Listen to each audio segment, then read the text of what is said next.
Society is based on rules and laws. If individuals were free to do whatever they wanted to do, it could not function. To what extent do you agree or disagree?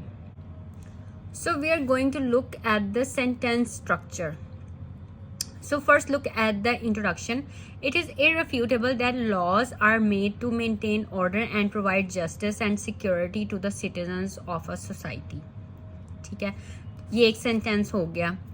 अब इस sentence को देखें. I completely agree with the given statement that if the people of any society were given freedom to do whatever they want to, comma, then there will be utter chaos and confusion, comma, leading to the downfall of civilization. अब introduction में ये complex structure लिखा हुआ है. ठीक है, अगर आपने कैम्ब्रिज बुक्स में जो एंड में सैम्पल आंसर लिखे होते हैं, ठीक है, अगर आपने एग्जामिनर के कमेंट्स पढ़े हो तो एग्जामिनर ये मेंशन करते हैं कि स्टूडेंट ने कितने जो हैं वो मतलब कॉम्प्लेक्स स्ट्रक्चर्स यूज किए हुए हैं या नहीं यूज किए हुए. अब आपका जो एसे है, it should be a mixture of complex sentences, compound sentences, conditional sentences and simple sentences. अब ये जो फर्स्ट वाला सेंटेंस है ये तो सिंपल सेंटेंस ही है. It is irrefutable that laws are made to maintain order and provide justice and security to the citizens of a society. This is a simple sentence.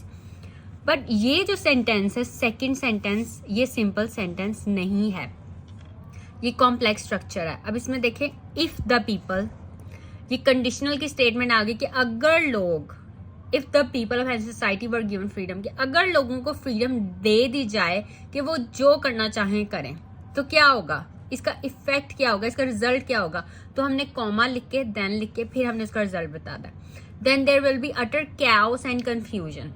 ठीक है, मतलब डिसऑर्डर हो जाएगा क्योंकि जो चाहेगा वो कर लेगा, तो फिर एक ऑर्डर तो नहीं ना रहेगा, मैनेजमेंट नहीं रहेगी. Comma, leading to the downfall of civilisation, मतलब फिर इसको इस सेंटेंस को और एक्सटेंड कर दिया, कॉमा लिख के, leading to the downfall of civilisation.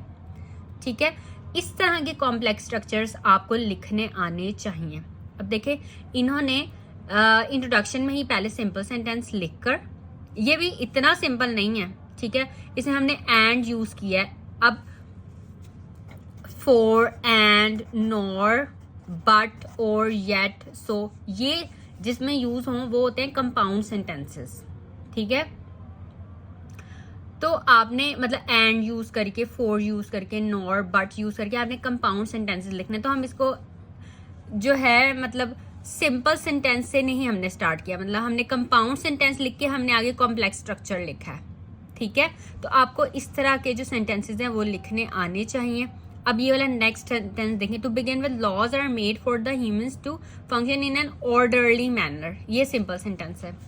ठीक है, अब हाउ एवर, कॉमा, इस तरह से कॉमा, ये मतलब आगे कॉम्प्लेक्स स्ट्रक्चर्स यूज हुए हैं. अगर आप सिर्फ सिंपल सेंटेंसेस इस तरह के लिखते रहेंगे तो आप अपने डिजायर्ड बैंड स्कोर्स नहीं ले सकते. अगर आपने अपने डिजायर्ड बैंड स्कोर्स लेने हैं तो आपको इस तरह के सेंटेंस स्ट्रक्चर्स लिखने आने चाहिए. आपने इनकी प्रैक्टिस करनी है.